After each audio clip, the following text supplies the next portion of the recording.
আসসালামু আলাইকুম। আমার চ্যানেলে আপনাদের সকলকে স্বাগত।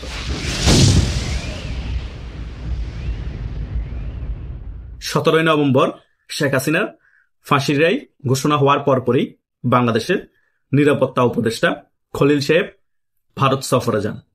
ভারত সফরে গিয়ে অজিত দোভালের সাথে দেখা করেন। হঠাৎ করে ভারত সফর, হঠাৎ করে অজিত দোভালের সাথে দেখা, এর কারণ কি? এর পিছনে অনেকগুলো কারণ আছে।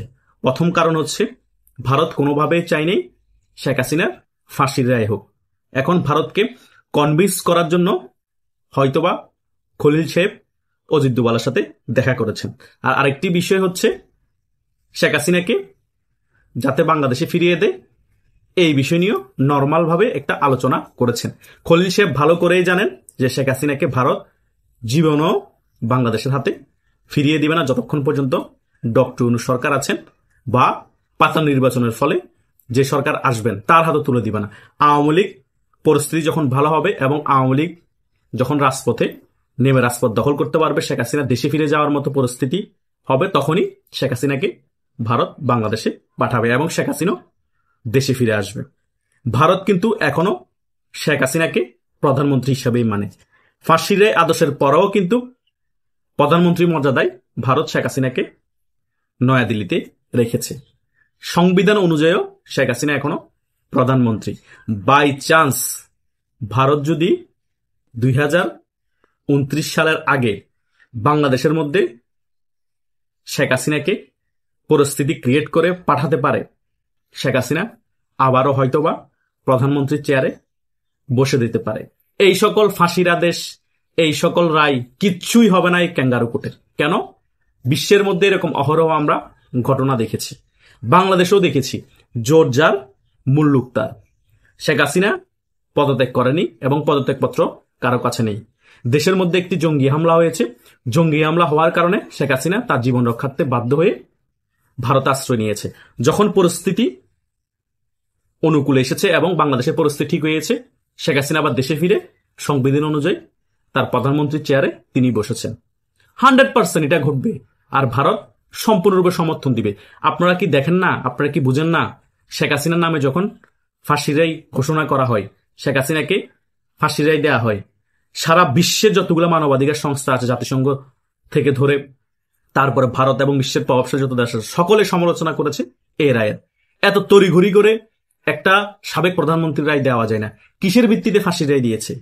একটা অডিও ক্যাসেট, ভয়েস বার্তার মাধ্যমে কিছু প্রুফ পেয়েছে, ওই বার্তার মাধ্যমে নাকি শেখ হাসিনার ফাঁসির রায় দেওয়া হয়েছে। কিন্তু বাংলাদেশের আইন কি বলে?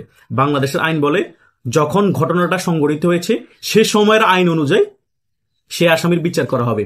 কিন্তু যখন 5 আগস্টের আগে ঘটনাগুলো ঘটেছে, উনি অর্ডার দিয়েছে বা নির্দেশ দিয়েছে, ভয়েস দিয়েছে, তখন কিন্তু এই আন্তর্জাতিক অপরাধ ট্রাইব্যুনালে এই ভয়েস রেকর্ডের মাধ্যমে, প্রমাণের মাধ্যমে দেখিয়ে এইরকম কোনো আসামির বিচার করা হয় না বা ফাঁসিরও নির্দেশ দেওয়া হয় না। ওই নিয়ম ছিল না। কিন্তু পরবর্তীতে যখন শেখ হাসিনার বিচার শুরু হয়েছে, সে আইনটা বদলিয়ে নতুন আইন এনে এগুলো সংযোজন করা হয়েছে। তার মানে সেখানেও কিন্তু একটা ফাঁক রয়ে গিয়েছে যে আগে আইন ছিল না, পরবর্তীতে এই আইন করে এই ভয়েস বার্তা শুনিয়ে প্রুভ করে শেখ হাসিনা ফাঁসি দেওয়া হয়েছে। আর শেখ হাসিনা একজন আসামি, তার পক্ষে একজন শক্ত আইনজীবী থাকার কথা। আওয়ামী লীগের কি কোনো শক্তিশালী ব্রেনি আইনজীবী ছিল না? ছিল, কিন্তু দাঁড়াতে দেওয়া হয়নি। আসামি পক্ষের আইনজীবীও রাষ্ট্র দিয়েছে, সেটাও জামাত ইসলামীর। বিরোধী দল আইনজীবীও জামাত ইসলামী, বিচারকও জামাত ইসলামীর। মানে সুরা জানি না, কেরাত জানি না, তোরা হর, সবাই তারা নিজেরাই কাহিনী বানাইছে, নিজেরা রায় দিয়ে দিয়েছে 1.5 বছরের মাথায়। তো সকল কিছু কিন্তু বাংলাদেশের জনগণ অবগত আছে, বিশ্বের সকল দেশ অবগত আছে, জাতিসংঘ অবগত আছে এবং সকল মানবাধিকার সংস্থা অবগত আছে। সে কারণেই ভারত শেখ হাসিনাকে এখনো প্রধানমন্ত্রী মানে। কারণ ভারত ভালো করে জানে শেখ হাসিনাকে ষড়যন্ত্র করে, জঙ্গি হামলা করে বাধ্য করা হয়েছে ভারতে আসতে। তাই যখনই শেখ হাসিনা বাংলাদেশে যাবে, প্রধানমন্ত্রী হিসেবেই যাবে। আর ভারত প্রধানমন্ত্রী হিসেবে শেখ হাসিনাকে বাংলাদেশে পাঠাবে। তাই দোয়া করেন, হতাশ হওয়ার কিছু নাই। এই সকল ফাঁসির রায়, আওয়ামী লীগের কার্যক্রম নিষিদ্ধ করে রাখা, আওয়ামী লীগকে কোণঠাসা করে রাখা কিচ্ছুই হবে না। সকল কিছু আস্তে আস্তে ঠিক হয়ে আসছে।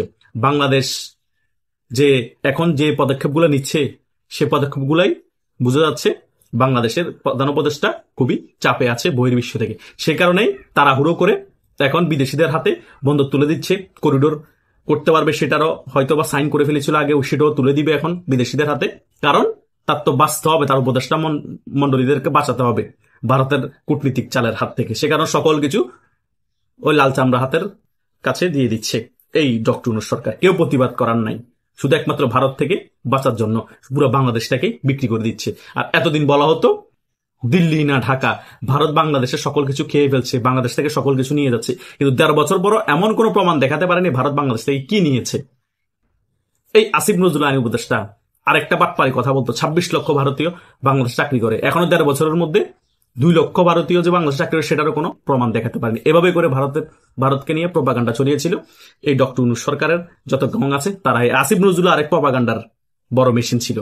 আর টোকা এনসিপির যারা আছে তারা তো আছে, শিবির লুঙ্গির তলা থেকে কত ধরনের প্রপাগান্ডা ছড়িয়েছে।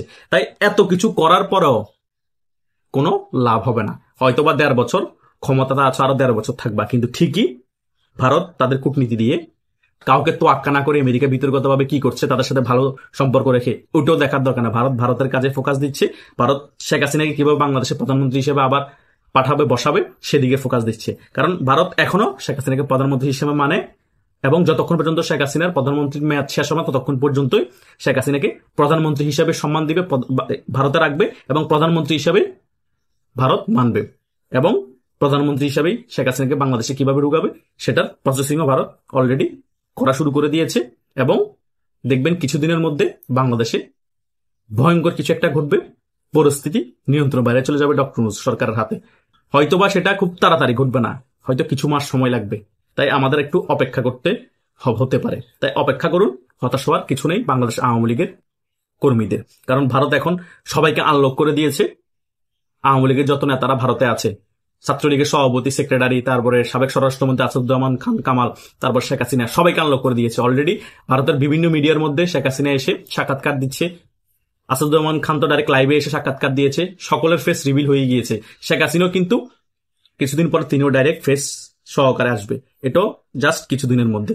তাই কোনোভাবে হতাশ হওয়া যাবে না আওয়ামী লীগের কর্মীদের। খারাপ সময় যাচ্ছে, ভালো সময় আসছে। ভালো সময়ের জন্য খারাপ সময় ফেস করা প্রয়োজন। কারণ 15-16 বছর ক্ষমতায় ছিলেন, খুব আরামায় এসে জীবনযাপন কাটিয়েছেন। টাকা কামান আর না কামান, অন্তত পালিয়ে থাকার ভয় ছিল না, মামলার ভয় ছিল না।